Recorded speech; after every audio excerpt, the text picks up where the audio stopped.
আসতে পারি? নাতিরা বড় শরীর খারাপ, তাই কদিন আসতে পারিনি। রূপা কোথায়? ঘরে আছে তো?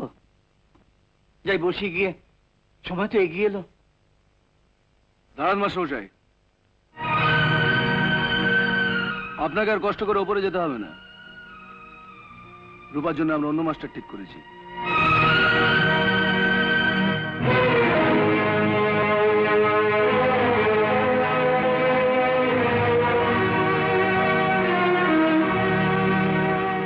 আপনি কিছু মনে করবেন না মাস্টারমশাই, ব্যাপারটা হলো এর সঙ্গে বোধহয় আপনার ঠিক আলাপ নেই। এ হচ্ছে শেখর, আমার ভাবি জামাই। ওর ইচ্ছেতেই মানে এই প্রতিযোগিতায় জেতার উপর রূপার জীবনের অনেক কিছু নির্ভর করছে। তাই আর কি, প্রতিযোগিতার পর আপনি যেমন শেখাচ্ছেন তেমনি আবার শেখাবেন। না না না, আপনার ভয়ের কিছু নেই। আপনি গরিব মানুষ, এই কদিনের জন্যে আপনার মাইনে থেকে কিছু কাটা হবে না। রতিন বসুর নাম শুনেছেন?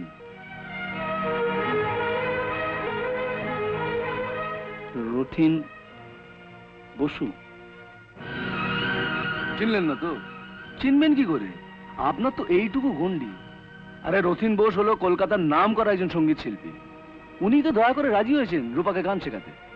দাঁড়ান, আলাপ করে দিচ্ছি। এই মহাবীর, রতিন দাকে একবার নিচে পাঠিয়ে দে তো। আপনিও গানের জগতে আছেন, উনিও গানের জগতে আছেন। আলাপ করে রাখুন, যদি ভবিষ্যতে। থাক থাক, অনেকদিন আসেননি মাস্টারমশাই। কেমন আছেন? শুনেছিলাম আপনার নাতিটা শরীর খারাপ, ও কেমন আছে? এখন ভালো আছে। তুমি ভালো আছো তো? আমি সবসময় ভালোই থাকি মাস্টারমশাই। হ্যাঁ, মানুষের যারা ভালো করে, ভালো তো তারা থাকবেই। আমায় তুমি ডাকছো শেখর?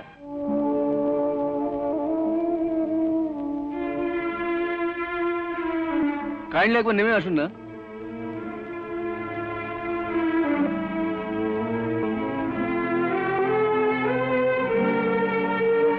রতিনদা, গায়ের এই গানের মাস্টার তোমার সঙ্গে একটু আলাপ করতে চাইছেন।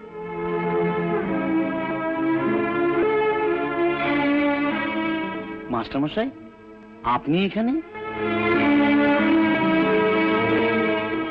থাক থাক থাক, আপনার সঙ্গে এখানে এভাবে দেখা হবে আমি ভাবতেই পারিনি। তুমি এনাকে চেনো নাকি? চিনি কি বলছে? কলকাতায় ওনার কাছেই তো আমি গান শিখেছি। ওনার সুপারিশেই তো আমি কলকাতার রেডিও টিভিতে গান গাওয়ার সুযোগ পেয়েছি। শুনলাম তুমি নাকি রূপাকে গান শেখাচ্ছ। ভালো করে শিখিও, মেয়েটি বড় ভালো গায় জানো।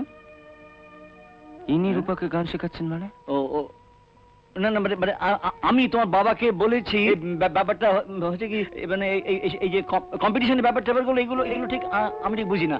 এগুলো কলকাতার যে এক্সপার্ট যারা, এরা বুঝতে পারে, বুঝে সেই জন্য আমি। নমস্কার নমস্কার।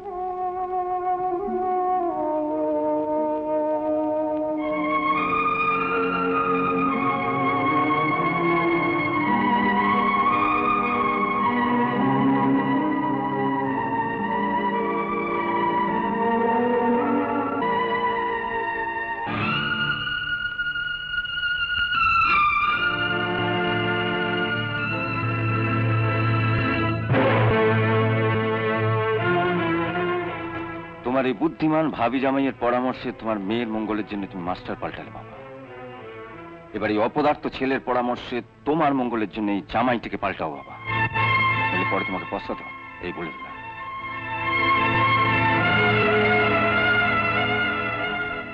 আরেকটা কথা, গানে যে প্রথম হবে তাকে তুমি মায়ের নাম খোদাই করা শিলটা তুলে দিচ্ছ, খেয়াল রেখো।